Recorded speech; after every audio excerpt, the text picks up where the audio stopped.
Welcome back to CHGO White Sox Podcast, and welcome into Studio A in our West Loop studios. My name is Herb Lawrence. Usually in this seat it is Sean Anderson, but he is on assignment for this week and next week, so I'll be doing the hosting duties this week. You can follow me on X at EctorWall23. That's just my last name spelled backwards. The guy all the way to the left is Vinnie Duber. He is the CHGO White Sox beat writer. You can follow him on Twitter/X at Vinnie Duber. And our very special guest, a longtime guy of White Sox from MLB.com, the White Sox beat writer from that great website. It is Scott Merkin. You can follow him right at that name, at Scott Merkin on Twitter, X, and probably all the rest of the social medias. Scott, It's great to have you in the studio. How are you doing today? Thanks for having me, guys. This is an impressive setup here. I've never seen it, but I wouldn't have found it if Vinny didn't come out to the alley to show me in there. So it's like getting over some sort of mythical bridge. You need a guide, kind of thing. Exactly. Yeah. When the Uber driver dropped me off, he goes, "I think it's in this alley here. If the address is right." I'm like, "There you go." That's a street. That is definitely a street, not an alley. Well, definitely. It has a name. Yeah, sure it does. That disembodied voice that you hear is Lawrence Benedetto, who's obviously producing for us today. Of all the years I've lived in Chicago, and it's a long time, I've never heard of this street. Yeah. Me either. Yeah. Like once I got the Herb job. hasn't heard of it, and he's worked here for 2 years. Yeah, once the job I got, it's like, That's this disturbing. This is a scam. We got a fake street. What is this street that doesn't exist except for this block? It's it. But yes, it's good to be in this great studio, great to work at this great company, and also to have Scott Merkin in. And Thank you. We will have discussions about the White Sox offseason and all that good stuff, and we're going to be down there at the winter meetings this next week in Nashville to give you the latest on what the White Sox are doing. But first, let's do an icebreaker question. And Lawrence, if you could pop up that great graphic I sent up. I don't know. Oh my God, you sent a graphic? Oh, sorry. I sent it to the guys. Never mind. I sent it to the guys. I didn't send it to you. My bad. You can send it now. No, never mind. I'll just read it off of here. Oh, okay. All right, it is from Fuzzy from YT, which is YouTube. If you were the MLB commissioner for a day, what is the first thing that you will change? And since you're our guest, you get to go first, Scott. What would be the first thing that you will change about the Major League Baseball and how it operates currently? I would raise all the salaries of the MLB, of the baseball writers. That would be the first thing. No, I'm kidding. Okay. Merck for commissioner. Across the board. No matter where you work, a raise. 20%. No, it's an interesting question. It's tough to think of like something specific, but I would think one thing that I kind of argue with people about is bullpen games. Yeah. Not a fan of those, especially in the World Series, right? There's one for Arizona. Oh, yeah. So, and I think this has been talked about a bit, but I think I would try and do something to bring starters back into the focus again. Like we've always joked about this, and not joke, but it's serious. 05, as you, I'm sure, vividly remember. Vinny does probably. You all probably do. I was alive. There you Yes. go. Yeah. I mean, 4 straight complete games in the LCS for the Sox, and the bullpen worked 2/3 of an inning. I think it was Neil Kotz, and then for Neil Kotz or Cliff Polite in game 1 behind Contreras. You'll never see that again. Nope. Now, I'm not saying change it to that way, where starters have to go 7-8 innings. And I'm not saying force the issue, but I would love to see starters, I don't want to say become more important because Max Scherzer's making a fortune, Justin Verlander, the young man from Japan who's coming over, Moto is going to, get paid real well, but where you can avoid situations where you have to go to, I get openers have their place in this new age and all that. I would just like to see starters valued a little more. Does that make sense? Yeah. Or use a way where you can use them a little differently. So like a minimum of 4 innings pitch if you are opening the game and or 85 pitches type of deal? Something like that. I guess, it's something I have to think about a little because if a guy goes out there and gives up 6 runs in the third of an inning, you can't say, well, you got to stay out there for 4 innings. That ruins the game, right? But I think of it, just something where, I don't know. I just think you have to have on basic, 4 or 5 starters, right? Those are the teams that are good. Those are look at Texas, they went through some injuries and they still managed to pull through. And I think you win with pitching and defense. You can get there with hitting, but it's tough to hit your way to a championship. So I didn't come up with the exact rule, but that's the spirit. Besides raising money for all baseball writers, I think the spirit is of getting starting pitching more of a focal point again in the game. Vinny? I have brought it up on this show before. There's too many playoff teams. Yeah, I want to shrink that number of playoff teams. If I had ultimate power and nobody even had to vote for it, I'd bring it all the way down to 4. Because I just think you're playing 6 months. Yep. That's what's important. If you're going to play 6 months, you're not going to just then throw it all up for grabs in the 7th month. You're playing so many games. Perhaps if I were commissioner for a dad, cut the number of games down too. That wouldn't be a terrible idea. But you're playing so many games. Go ahead and make that important. Make that the thing that matters. I always compare it to college football, which I think did it so successfully. A little less so now with the number of playoff teams expanding. Right. But during that BCS era or even the beginning of the college football playoff era, the regular season was everything. If you lose your 3rd game, your chances at winning the national championship are completely up for grabs, if not gone entirely. Let's make that similar in baseball, where games in June and July can be as important as some of the games you're going to be playing in August and September. You want everybody going all out for 6 months.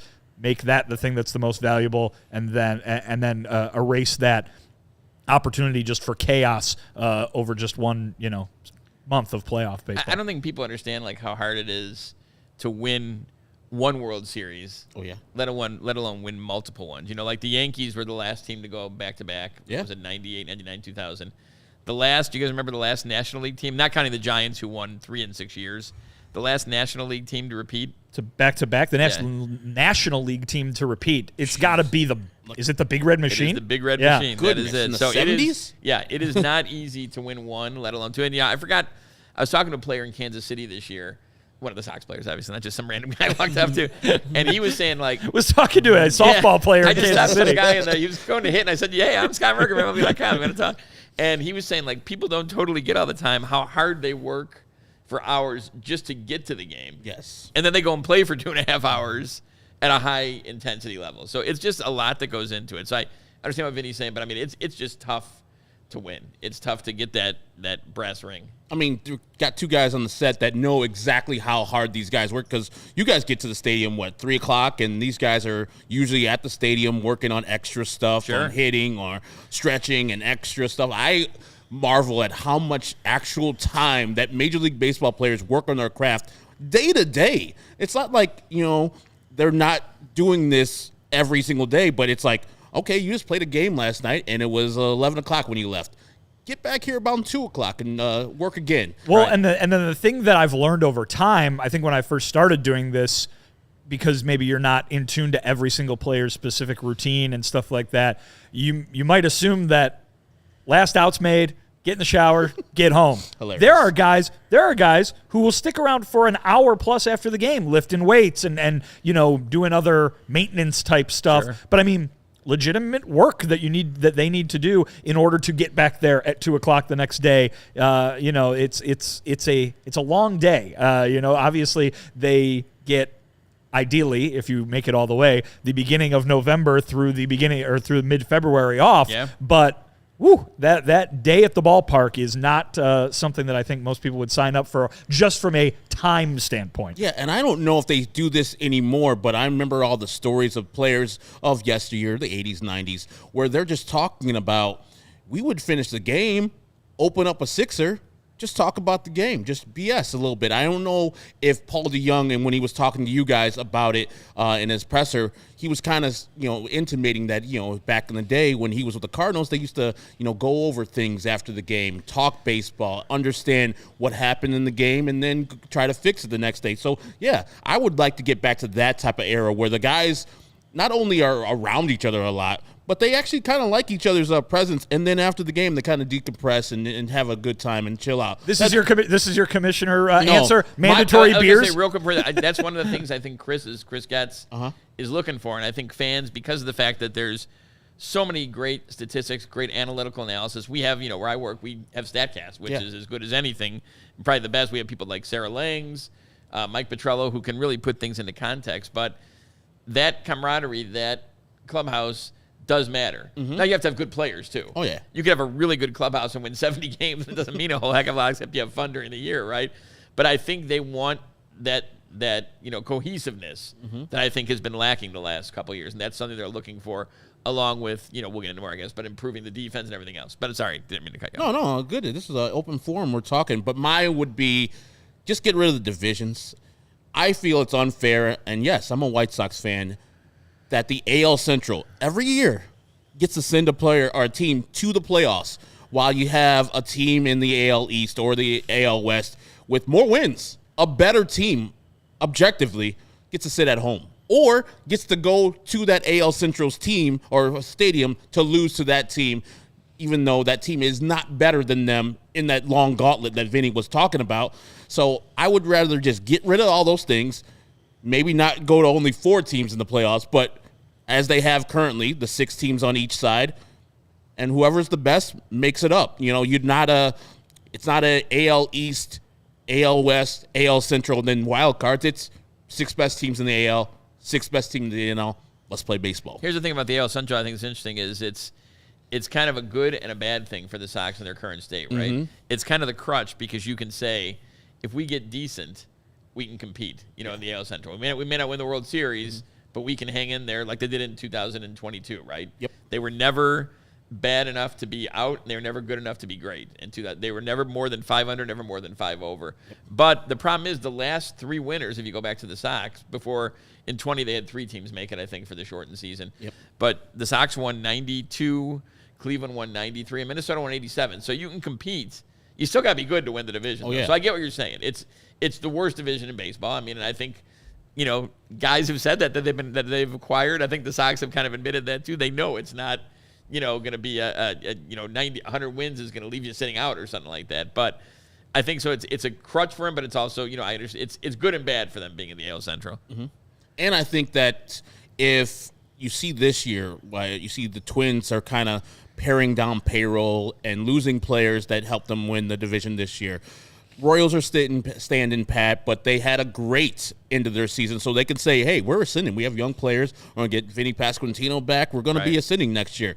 Cleveland, you see them actively shopping Shane Bieber. And then today there was a report that they might be sending Clase out. And so with only the Detroit Tigers so far adding a pitcher with a Kenta Maeda, and I think didn't they trade for somebody Marcana right at the beginning? So they seem like, okay, we see an opening here, and I've been saying Detroit's coming for years, and they haven't. But this is the thing. Like, the White Sox are looking like they're in a rebuild, even though they're not saying it right now. Does anybody want to win this AL Central besides the Detroit Tigers? It's just such a weird thing at this point where these guys are just like, hey, man, we could just get hot.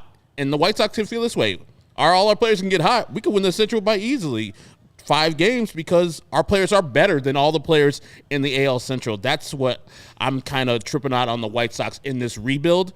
I think it's the right thing to do, but also you see that 2024 AL Central crown being there, and you're like, maybe just grab that, but also it might be the wrong thing to do for the team long term.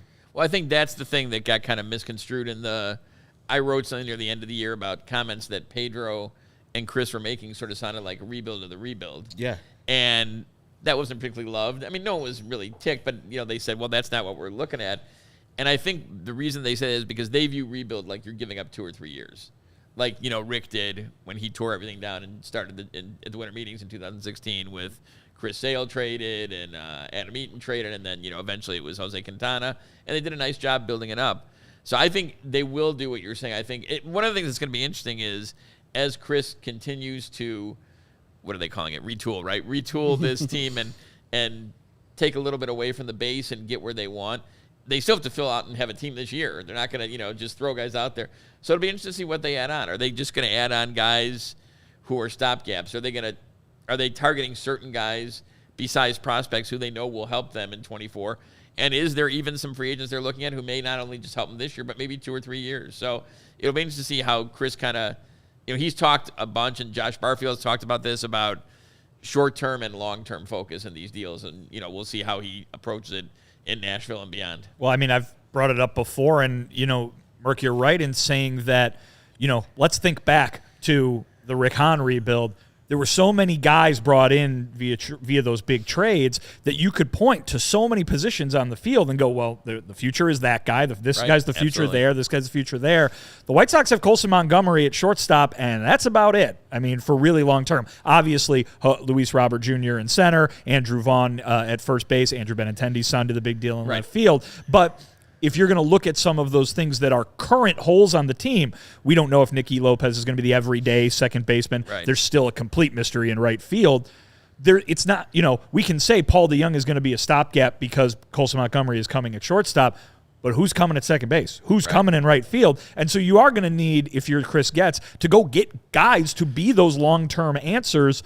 It doesn't have to be this offseason, but you're going to have to get them eventually to set yourself up for that long-term success. And so when they go out and make these moves, a Paul DeJong move makes sense probably to a lot of people who are just saying, all right, he'll come here, he'll do what he does well for a year, and then in 2025 it'll be Colson Montgomery. Might even be Colson Montgomery before opening day 2025. Yeah. But Chris Getz needs to provide similar answers at those other positions. And speaking of Colson Montgomery, Merck has a recent article on MLB.com about Colson Montgomery, and maybe you go and check that out, MLB.com. He is the Chicago White Sox beat reporter for MLB.com. After the break, we'll talk about the winter meetings. We'll also talk about all the moves that Chris Getz has made in his first month as general manager, get Scott Merkin's opinion about what he has done and what he's going to be doing down there in Nashville. But first, Circa Sports has tight money line splits with a low hold model. Games will strive to be a minus 110 split on Circa Sports app, unlike other sportsbook, which may use a minus 115 or minus 120 splits. Circa Sports keeps as little money as possible in large markets, especially compared to other books. Circa Sports does not limit their players based upon their winnings. Every player has the same limits, unlike other books who limit their winning players. And at Circa, they encourage their bettors to download and explore all other apps, compare lines from each other sportsbook.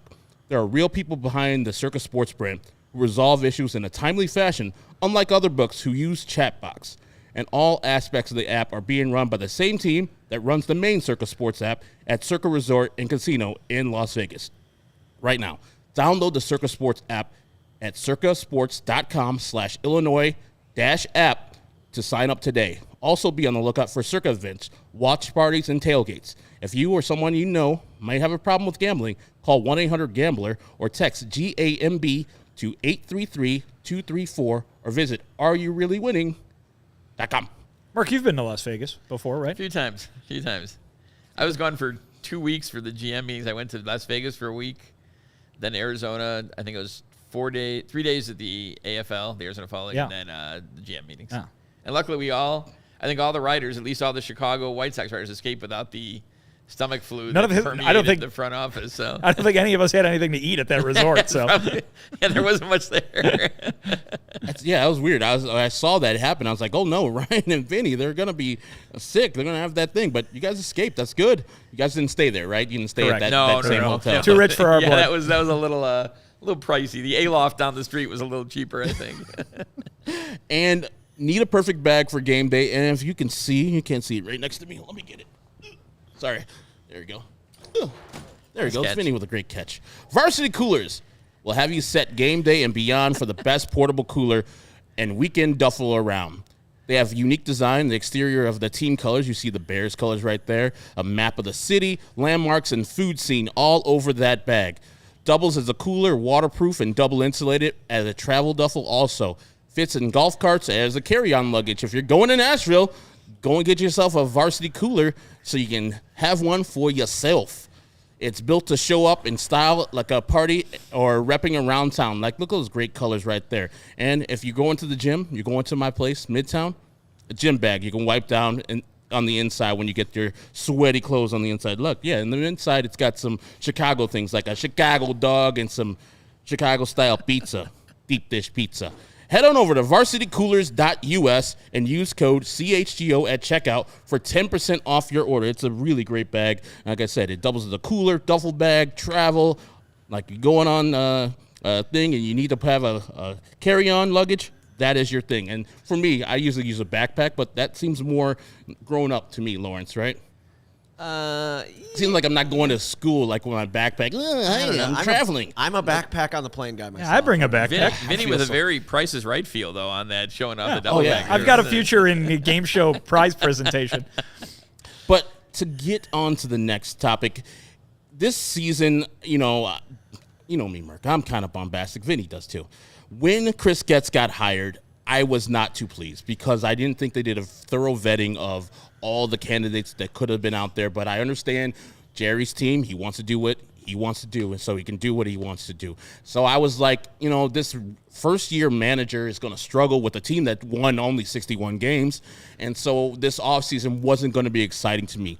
But in this first month, in this month of November that just passed, he's made some moves where I kind of scratched my head about the Tim Anderson thing initially and not picking up his team option. I was in agreement with him on the Liam Hendricks not picking up the option just because Liam probably won't pitch for 2024.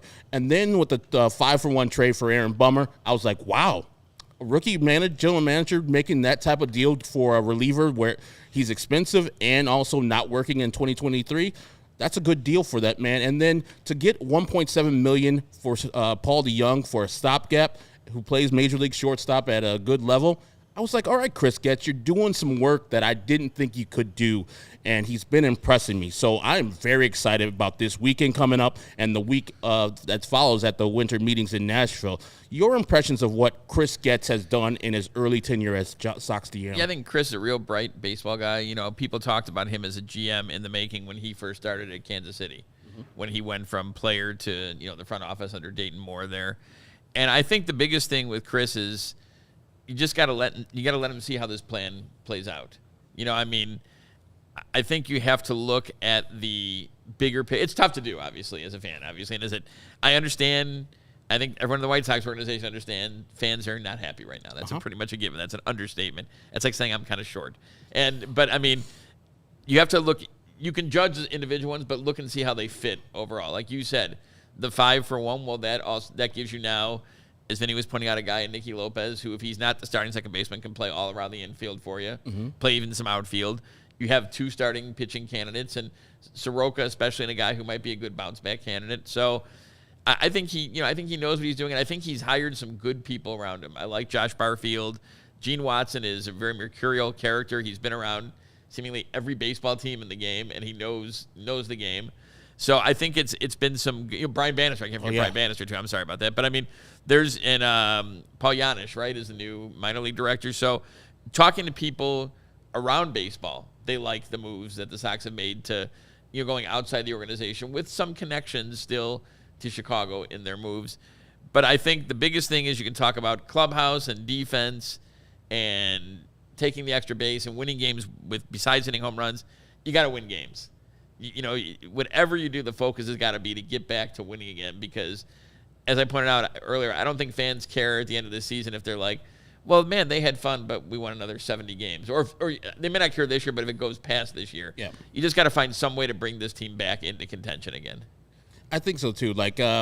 I don't know what to expect yet of the 2024 season. I don't think they're going to be competing for the AL Central because the moves that they've made so far have signaled not necessarily a teardown, just a revamping, as Sean likes to say. And yes, a revamping in this division might get you there, but I don't think my expectations to start the year of 2024, no matter who they pick up, because I don't think you're going to be picking up at the top of the market, are going to be AL Central for the White Sox. Vinny? Do you think they have any plans going into this winter meetings for okay, let's surprise some people? Yeah, we put out the word that we are open for business and trades, but do you think, hey, maybe they would surprise and maybe sign a guy that you don't think they can sign, like a Teoscar Hernandez, a person that wouldn't signal a revamping or a rebuilding? I think everything that's happened to this point would indicate that is unlikely. Yep. That being said, there is obviously a long-term plan, and if you find a person who fits into that long-term plan, why wouldn't you go ahead and attempt to bring them aboard? That being said, it seems like the steps that Chris Getz is taking and still has to take are going to have to happen before that kind of acquisition is made. And so we've seen with the decisions on Tim Anderson and Liam Hendricks a cognizant effort to bring the salary number down. Yes. We've seen with the trade of Aaron Bummer and perhaps a trade of Dylan Cease, the goal there would probably be to infuse some depth into this organization, to have guys after the guys that is frankly just been absent the last few years. Past that, top guys who were good or supposed to be good, there wasn't really much coming up to supplement that. So I think Chris Getz has a pretty significant makeover in mind for this organization. It'd be a pretty tough needle to thread if he was going to do that and at the same time try to get this team to fighting shape really quickly. I do think this looks like a rebuild. When I hear Dylan Cease trade rumors, this sounds like a rebuild to me. That being said, as I've said on here many times, a rebuild doesn't need to be the Rick Hahn style many years rebuild. It could be something that does come together a little bit quickly. We've talked about the division. It would not be out of the realm of possibility for this team to be in contention for the AL Central come 2025. Like I said earlier, it's the crutch. Yep. Because you're not in the AL East, or even the NL Central was very good last year. NL West, you can hang in there. You ultimately have to be good to win. But you can hang in there being an average team. We saw that in 2022. They hung in there until an 8-game losing streak in September. So, yeah, it'll be interesting to see what they get. I would think the rebuild would be kind of signified if they trade Cease and somehow trade Luis Robert Jr. Yeah. Now, they're listening on everyone. And if you're a team that is at a higher level of contention, you figure in the Sox, well, you have to ask about Robert, right? I mean, he's one of the best players in the game. Mm-hmm. So you're foolish if you don't ask and make an offer. But and Chris would be foolish not to listen. Absolutely. Right. But I think there's some chairs sitting over there. I think Chris would literally have to fall off the chair when he got the offer to trade Luis Robert Jr. I think he'd have to be like, okay, there's 4 guys who are going to help us now and for years to come. Like now isn't almost immediately. Yeah. So Cease is interesting because he's got 2 years of control, but he's a Boris guy. Yep. So they're probably figuring they're not going to sign him to an extension at the end. So I understand that, and he with the free agent market, he's a good option. I mean, people forget about Cease. I think one of the drawing cards, besides the fact that he's got one of the best sliders in the game, 200 strikeouts, second in Cy Young last year. 22. He hasn't missed a start in the 3 years that he's been a full-time starter, and gives you innings. He had some rough moments here and there last year, but overall gives you innings. And if you can kind of put a guy in there and say 32 starts and probably 25 of them at a high level, that's a pretty good guy to pick up for what you're going to end up paying him for the 2 years, which isn't a ton. It looks like, through arbitration. A ton. It might be a ton for us. In the scheme of baseball pitching, it's probably not a ton. I always like to throw the word in relatively. Yes, relative to starting pitchers, yes. See, the thing is, with all the people that Chris Getz has brought in, I'm thinking that they're feeling that what the other regime that they're just taking over from didn't necessarily get the most out of the players that they have currently. And so with the addition of Brian Bannister, which I think they think, is, well, just from the outside looking in, it looks like they feel that is a great signing by them, and he can really work with some of their pitchers and get the maximum out of that. And work with Ethan. He knows Ethan real well, too. Mm-hmm. So, yeah, I mean, that'll be a good combination. Yeah, I think one of the many problems of the team last year is, like Vinnie pointed out, not only did they struggle at the major league level, but there was nothing really to go to at the minor league level. They're guys that we talked about in spring training got hurt or underperformed and never became even an option in 23. So it was just Cespedes. I haven't heard from him in a year.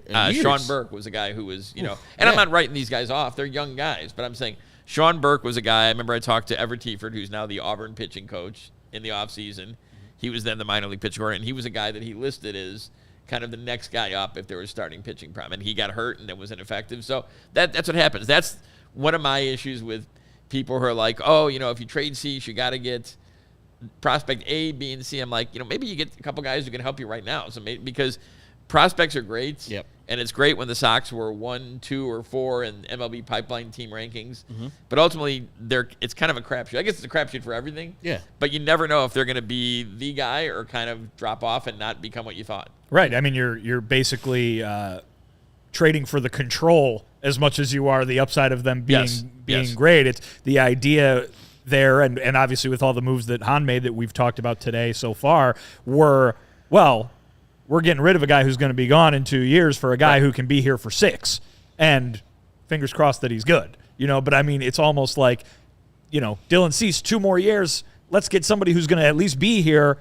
and then we'll figure out if they're good or not. But certainly you bank on those rankings. If they can get top prospects for Dylan Cease, and I don't think Chris would make a trade if they didn't, then it's... You have to get a couple in there, right? I mean, right, it can't just be, all fingers crossed, like you said, and they're going to... You have to get some that are pretty high, a couple that are pretty highly touted. But even highly touted is fingers crossed. Right. To the point that you were just making. As White Sox fans well know, considering there are plenty of guys who haven't lived up to the potential or to the hype that they had when they were top-ranked prospects. And speaking of... Sorry, go ahead. Okay, I was going to say, I have nothing but highest respect for Rick Hahn and Kenny Williams. Rick, of course, like myself and Chris Getz, Michigan man.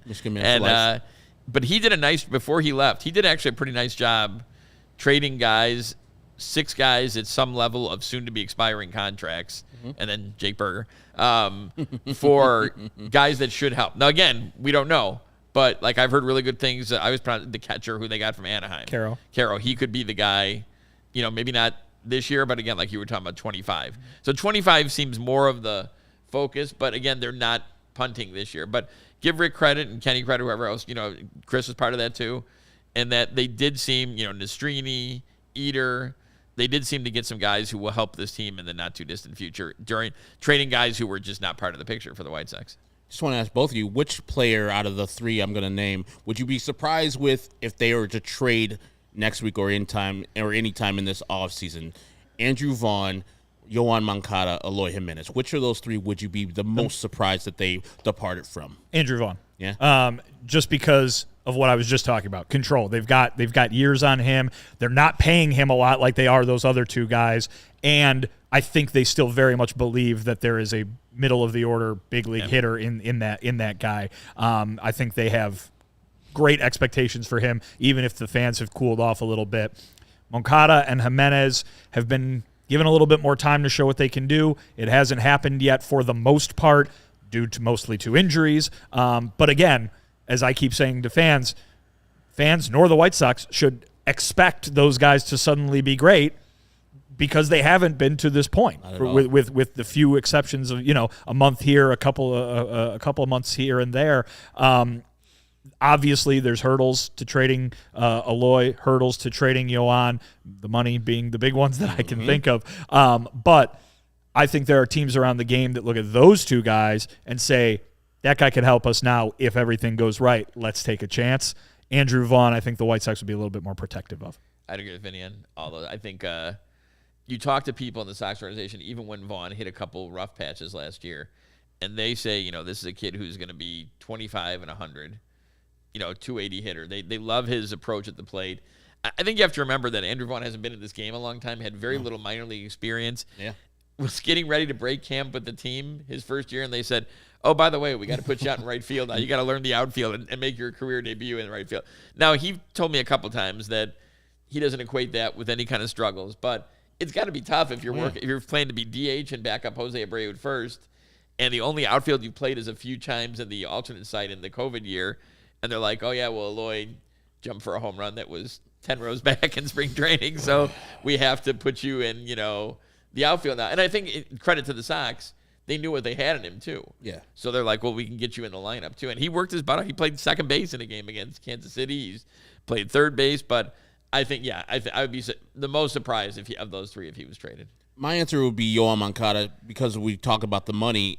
Firstly, that would take some team thinking that Yoan Moncada is good enough to absorb $24 million and or the White Sox eating some of that money, which seems... And parting with players. Yes. On top of all that. Yeah, right, and then they don't, it wouldn't be congruent with getting rid of Jake Berger in the middle of the season. I know that person who traded him, Kenny Williams, is no longer with the organization, so it's kind of, I can't judge Chris Getz on what Kenny did at the end of his tenure here. And figure out if Yoan's strong streak at the end of the year was because he's finally healthy. And I know I've had back issues many times in my life, and those are brutal. And they affect everything you do. And I know in talking to Yoan before he started getting better, he was, I think, more convinced at that point that he was going to have something done than he was going to come back. Yeah. And he came back and hit great. So now you have to bank on him being able to keep the back strong. And also, was that more of him being healthy as opposed to the team being out of it? But I think, he's an incredibly talented kid. Oh, my goodness. He's a gold glove caliber third baseman, which even if he doesn't hit a ton, which I think he can. Start hitting with some power from the right side, Exactly. too. I mean, he helps you in the field. He helps you defensively. So, I think, I mean, he's you just got to figure out how to keep him healthy, for a year. And the White Sox have a bunch of players that 80th percentile, 90th percentile, they play it to that level like they did in 2005. That's a really good team. But as we have discussed time and time again, injuries, underperformance have cost this team way too much. They just need to go by Luis Robert and say, what are you eating? What are you doing? Like Oscar Colas is doing. He's eating terrible pizza. He's still eating Domino's? I mean, I don't know if he's still eating it on a regular basis, but if he's eating pizza, he's eating terrible pizza. We'll put it that way. He is working with Colas again extensively this offseason just based on his Instagram post. And he did that last offseason, too. So hopefully I mean, again. Something rub off on you, Oscar. There's another guy that, it was a rough year for Colas. It really was. And there's another guy. And see, that's the argument I have with when you hear things about, open competition in spring training.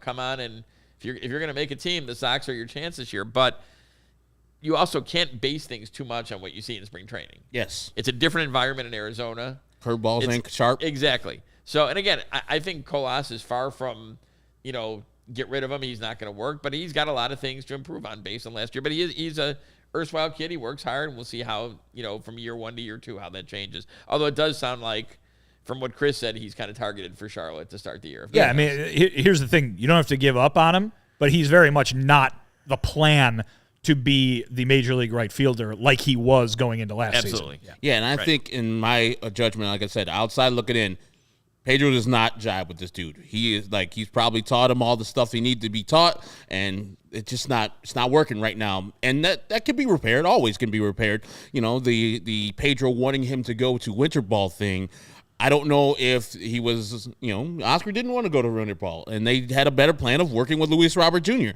Which if you're going to work with a champion, I get you. Hey, that's better for me to see the top of the league and get to that than go to winter ball with players who might be and maybe not in the major leagues and get some training, whatever. But, hey, I'm sure that Pedro Grifol would prefer him to be with some training, some instruction, so they could see what he's doing on an everyday basis, check in with those coaches and say, hey, what's he doing? Is he doing this, that, and the other?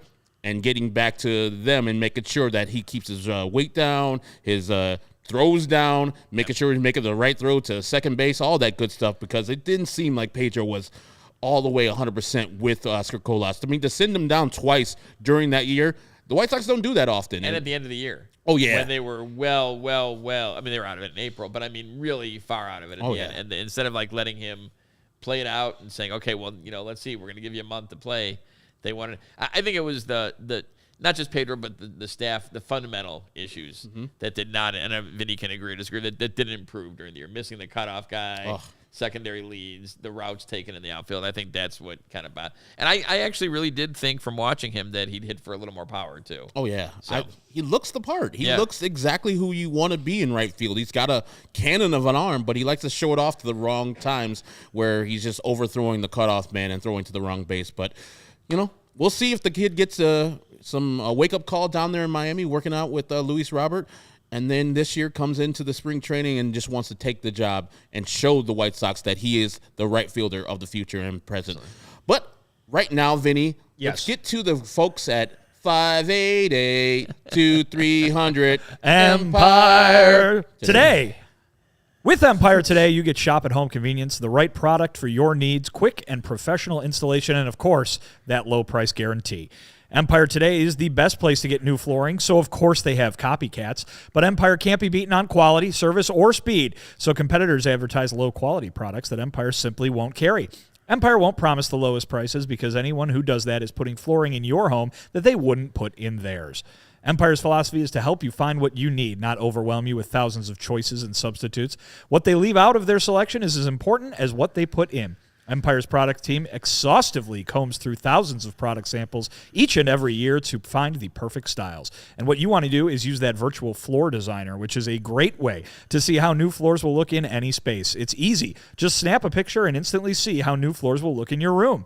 Shopping for floors at a big box store can be frustrating. You might talk to someone today who was working in plumbing yesterday, which is just ridiculous. But flooring is all Empire Today does. They live flooring. They breathe flooring. They get down on the floor and inhale that flooring so you can be confident that you're getting honest and upfront advice. Here's what you should do. Schedule a free in-home estimate today. All listeners can receive a $350 off discount when they use the promo code CHGO. There are some restrictions that will apply, so go ahead and see EmpireToday.com/CHGO for all of the relevant details. Inhaling flooring doesn't sound like a good band name. Doesn't sound like a healthy option, though.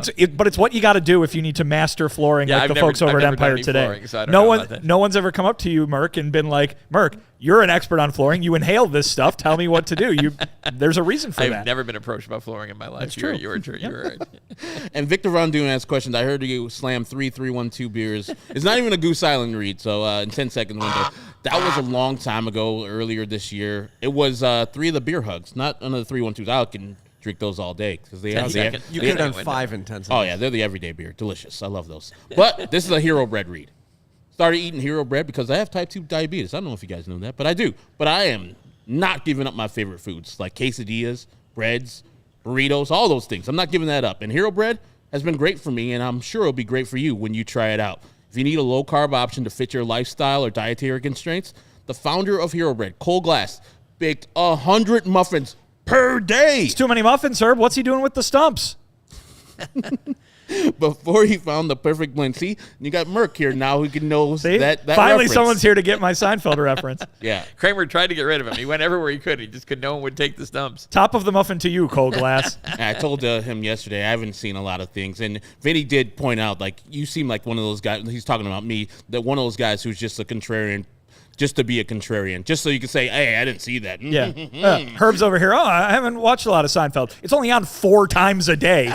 I've only seen the Master of Your Domain but more than that, even. Like, Comedy Central runs like 3-hour blocks of it. Herb, you're trying not to watch it at this point. I'm a simple man. Just watch sports all day, play video games, whatever. But he did those 100 muffins per day, and I don't know what he did with the stumps before he found the perfect blend that fit into his allergy constraints. That's what pushed him to start Hero Bread. And I know when I mentioned that this has 0 net carbs and 80 calories and 15 grams of protein, you're worried about the taste. But I'm here to tell you the taste is delicious. It tastes just like your favorite flour tortilla that you've had, but much better for you. Right now, you get a discount code for your first purchase. Just put in CHGO for 10% off at hero.co. Like I said, they have sliced breads, tortillas, buns at hero.co or on Amazon. Right now, go to Hero Bread. They're offering 10% off your first order. Just go to hero.co and use our code CHGO to save on Hero Bread today. That's HERO.co to save 10% today. And now, Vinny, you have our last read, which is FOCO. That it is. You've seen our bobbleheads that we have here on set. We've got Southpaw back behind Merk there, waving that classic orange White Sox flag. We've got Tim Anderson. We've got Tim Anderson waiting for the L at Sox 35th and the red line there. You can go ahead and get fitted out in the best sports gear around over at FOCO. They've got hoodies, they've got shoes, they've got signs, they've got bobbleheads, and they've got everything in between. It's not baseball season now, but it is the holiday season, and you got a baseball fan in your life, you're going to get them something for baseball season. Go over to FOCO, get them Aloha shirts, straw hats, polos, bags, everything you need for that late March opening day over at the rate. You can play bags in the snow. That'll be fun. So go ahead and show FOCO some love. Again, they're the guys that gave us those great bobbleheads. Check out FOCO.com or click the link in the description below. For all non-presale items, you can use the promo code CHGO10 and get 10% off. 2 questions. Straw hats you can get too. You can get a straw hat. How about that? You could wear it in the snow in late March. And the guy, your read 80 muffins a day? 100 muffins a day. He ate 100 muffins? No, he baked them. Oh, he baked them. I don't know if he just gave them to the homeless after or he ate all of them. All right, that's very dedicated to finding the right one. Hey, good job, Cole. Yeah. It was a good job to make all those muffins. Eating 100 even a healthy food cannot be a good thing. I don't think that's the best plan. Even apple, 100 apples not good for you. I don't think 100 of anything. Maybe grapes. Maybe that might be okay. That's a lot of grapes. That's a lot of grapes. 100 spaghetti noodles. 100 pieces of rice. You can eat that. That would be okay. Yeah, 100 grapes might do things to your system that help. I forget. I know this is a segment that Vinny loves the most. It's our last segment, so I got Merk here, and the man's wearing the maize and blue right here. I got to ask him about... There's no maize, actually, but yeah, there is, I guess. The team that is playing in the Big Ten Championship versus the Iowa Hawkeyes. It is the Michigan Wolverines. It is. They are getting their head coach back. This man's only coached 6 games of the 12 that they've played because he's been suspended. Now, I'm not going to get into that, but we're going to get into who do you think is going to win tomorrow. There's a 22.5-point spread where Michigan is the favorite in Indianapolis tomorrow. How are you feeling about your Wolverines, Merk? I don't know how much Vinny's paid attention to me watching games in the press box when they occasionally cross over in September. It's hard not to. Yeah, it's I'm the most negative fan in the world. I can already guarantee you Iowa's first down tomorrow night. I'll stand up wherever I'm watching it at home and be like, it's over. That's They can't, the fourth quarter. I can't believe they hit fourth quarter. I can't believe they weren't prepared for this game, blah, blah, blah. But, I mean, they should win. They're the better team. There's no question. I mean, the East has been better than the West. Every game, there's been a Big Ten championship, right? And this is the sunset of those 2 divisions. Exactly. And it's a... Back to legends and leaders. Just kidding. It's a better team than to beat Iowa 3 years ago. Oh, yeah. So, the thing Iowa about team's Iowa worse, is too. There's nothing that you can hang your hat on. Iowa's got a good defense. I think it's as good a defense as it was they played 3 years ago. But they just find ways to win. At the end of the day, you're like, man, these stats are awful. And, oh, by the way, they're 10-2. Yeah. So you just got to hope I was also figuring, as the negative person I am, like, what would it take if Michigan lost to still get in the Final Four? And I think that would be like Georgia winning, Washington winning, Florida State losing, and I think that's it. I think they would get out of that. Texas can still sneak it because they're ahead of Ohio State no matter what because they beat Ohio State. So let's just win and get in there and take our chances. If Michigan loses to Iowa, they should not play in a bowl game ever, ever again. Because one thing I argue about is that people point to Harbaugh's record in the bowl games, and I don't want to disparage anyone who goes to I've covered bowl games many times in my career, nice events, but they're events, right? Yeah. Unless you're playing in the college football playoffs, or let's go the other way. You're Northwestern, who coming off 4 wins in 2 years, a 1-win season last year. Correct. A coach who hasn't had any Division I experience, and you win 7 games. 7. Well, it's a great bowl game then, obviously, right? Oh, yeah. But I mean, otherwise, if they don't go to the college football playoffs, do you think Blake Corum's going to play in the bowl? Nope. Is J.J. McCarthy going to play in the bowl? Nope. So it's really just an event. So I want to see them just get to the playoffs, take their chances there, and go from there. I mean, Vinny knows about going to a bowl game that doesn't really matter. Didn't you go to, a Shreveport? Yes. The only bowl game I've covered was the Independence Bowl in 2011. Was that the Poulon Weed Eater Independence Bowl, or is that past the... That's past that. Okay. Is that Notre Dame? No, it was Missouri and North Carolina. Oh, exciting. It rained the whole time I was there. The game was the day after Christmas, so I was there for Christmas in Shreveport. Nice. Shreveport for Christmas, which sounds like a country album. Yeah, that was no fun. I have 2 quick bullets. When we were younger, I have 2 younger brothers, and my dad. I know one of them. You do, and my mom and dad took us to the Astro Bluebonnet Bowl in Anaheim. I don't know, it was the Freedom Bowl, not the Astro, but the Freedom Bowl. And Gaston Green was the running back for UCLA in that game. And the other one was for the Tribune when I used to work for them years ago. They had me cover the Citrus Bowl, which Michigan got just waxed in by Tennessee. And then I drove from Orlando to Miami and covered the Orange Bowl, which was Florida against Maryland, and Spurrier just annihilated Maryland. And then I covered the press conference the next day in the hotel, and Spurrier was they were asking him questions about the XG. We'll see. And Dan McGrath, great man, one of my mentors, my mentor probably. And I called him and said, I think this guy's come back next year. And he did. He resigned like a week after that or something like that. So that was but it was kind of cool. I don't know if you enjoyed covering. I mean, Shreveport's a little different from Orlando and Miami, but True enough. No, I you bring up the Big Ten title game. I covered 3 of those in a row. Nice, I think nice. like that was always fun because the stakes are always high usually for at least one of the teams participating. I mean, I liked covering college football, but yeah, I think those bowl games. Listen, here's a callback from earlier. We're going to tie a nice little bow on this show, Herb. I said there's too many playoff teams in baseball. There are far too many bowl games in college football. Minnesota at 5-7 is going to a bowl game. It's ridiculous. Yeah. It's ridiculous. Hey, let the kids play in the bowl game. They can have the fun experience all they want. Good for them. But from a reward for a season well done standpoint, why do we care what any of these are? You know what I mean? They should be exhibition games. Yeah. They should just be, all right, here you go, have fun. We should be paying attention to about 4 bowl games, and that's about it. And I think if Notre Dame ends up playing LSU, well, obviously that's a huge game because Brian Kelly left Notre Dame to go to LSU. So that has meaning to the fan base. Oh, yeah. teams that have overachieved, it's meaningful to go to a bowl game. When Tulane won their bowl game last year, that was huge, right? Because that kind of validated the numbers they had put up all year. But I agree that there's too many. There's just too many. The Elk Grove Village Bowl. When's that? When's the Elk Grove Village Bahamas Bowl? That was Makers Wanted. I think they took it away from Elk Grove Village. Yeah, I don't think they could afford it. You mean anymore. the folks down in the Bahamas didn't have a strong connection to Elk Grove Village? No. There used to be a Cherry Bowl at the Silverdome or Ford Field that they always had some Michigan team. Hawaii used to make it every year in the Aloha Bowl because it was Be at home. they were right there. Yeah. I had an idea once for bowl games that were they should wipe the slate clean, and then you can have 30, I guess 30. Have 30 bowl games, all played in every NFL stadium, right? So it's a cool thing for the kids to play in the NFL stadiums. Obviously, there's maybe a couple where There's 32 teams now in the NFL. but two of ones share stadiums. Oh, right. New York and LA. So do that, and then you could throw the Rose Bowl obviously in there, and the Cotton Bowl or whatever. But and then you're getting cities. You got the kids who want to play in the NFL get a chance to play in NFL stadiums. You get the culture of the city built in, and you have a lot more games in the snow, which is always The fun too. Chicago Bears Bowl. Yeah. Boy, that'd be great. Well, not the Bears. You don't make it the Bears Bowl. You make it the that'd be a the losing deep bowl. dish bowl or something like that. I got to be careful how I said this because I think I said it wrong the last time. Vinny, are you going to the New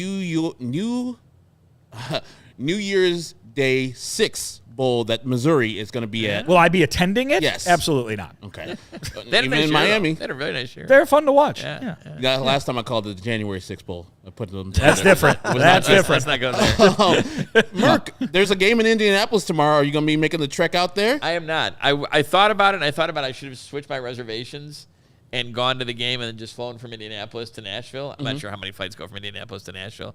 It's but- like a 3-hour drive. Yeah, sure, I could have driven it. That's a good point. That is a really good point. Remember, I went to Nashville for New Year's one year, years ago, and we drove back and got stuck in a snowstorm in where's John Mellencamp from? Oh, down there, way Wilmington? down south? Yeah. You'll- not Terre Haute. I'll French know it City. when you say it. It's in a pink house. Yeah, I can't think It's of a the name. small town. Yeah. Starts with he an was S. He was born in a small town, as a matter of fact. Cougar. He's bringing a lot of But people we got there, snowed too. in there. It was a huge snowstorm. Oh, So you're no. right. I could have just gotten a car and driven to Nashville, but I am not. I will be watching the game at home. And then Seymour. if they Seymour, there you Indiana go. That's where we got happen to stranded. make it to the playoff. That I'm looking at. I would Houston would be a good one if they got to that. And then I don't know if they would take the Sugar Bowl and the Rose Bowl.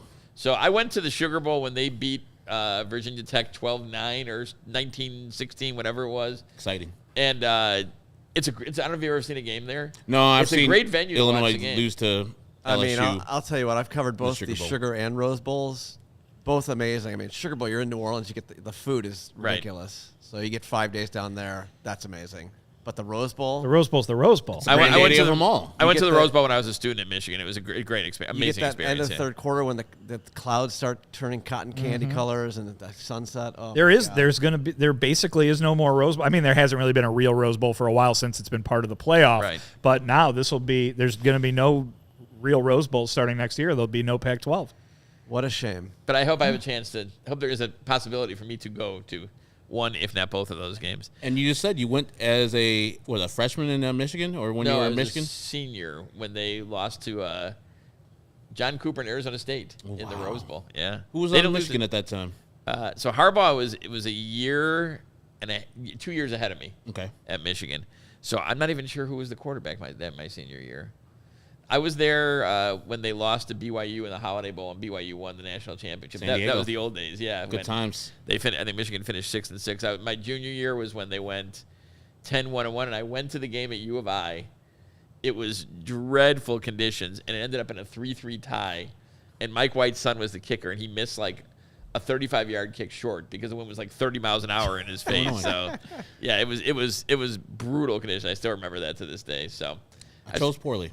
Didn't even go to school. I chose poorly as a 12-year-old. But I also graduated before they won the basketball title in '89, just a little bit before then.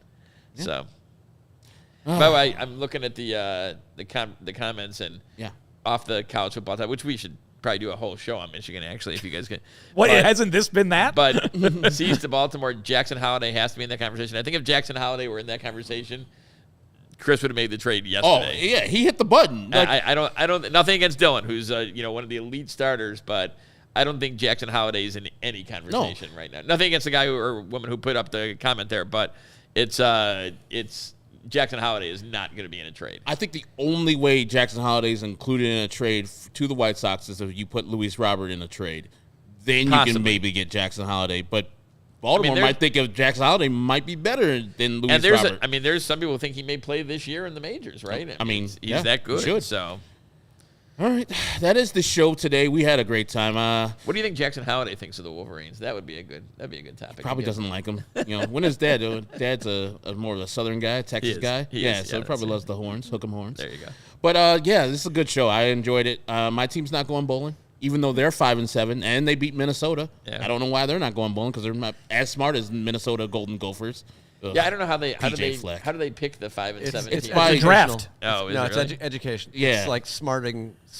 We got actual. Since when is it that? When you're 5 and 7, the tiebreaker. The 5 and 7. Yeah, we do that dumb stuff. I mean, Illinois could just won a game at Iowa or a game at home versus Northwestern. They could have just been in a bowl game or the Minnesota game. God, I chose poorly.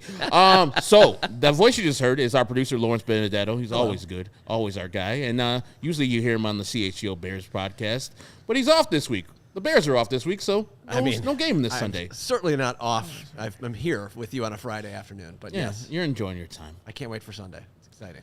The guy to my far left is Vinnie Duber. He is the CHGO White Sox beat reporter. We will be down in Nashville on Monday, so check out all the action we're going to have. He's going to have a lot of articles written. They'll talk to Pedro, probably talk to Chris Getz one of those days down there. So be following Vinny at Vinnie Duber on X/Twitter so you can follow for all the latest stuff. And Scott Merkin, who will also be down there in Nashville. Follow him at Scott Merkin. Thank you for joining us today. It was really good. My pleasure. Great to be here. And me, Actor-Wall23. You can follow me too. I'll be down there in Nashville. As Vinny, I'll be looking for the hot chicken. Delicious. I'll be talking to Pedro just on a, hey, bye, Pedro, while he walks past me. So join us. As you can see, we're going to have a great time. Maybe you'll be behind him in the hot chicken line, Herb. Vinny's got a knack I've seen. I haven't always been with him on him, but he finds some cool places. He's Vinny. He finds some cool remote places that, Vinny's not looking for he's not on Broadway. The rock bottom in Nashville or whatever. You will not catch me on Broadway. Yeah, he won't be on Broadway. There are some good music places down there though. There are some good live music places down there. There are, and in other parts of town as well. I hope there won't be. I will not be in any of the country ones. Well then, yeah. Or Western. None in the Western. They have both kinds down there. Yeah, I'll be in the 90s alternative bar. If they have one of those down there, I'll be in that one. So for Vinny, for Scott, and for Lawrence Benedetto, this has been CHGO White Sox Podcast. We'll see you on Monday. We all silly like the mayor.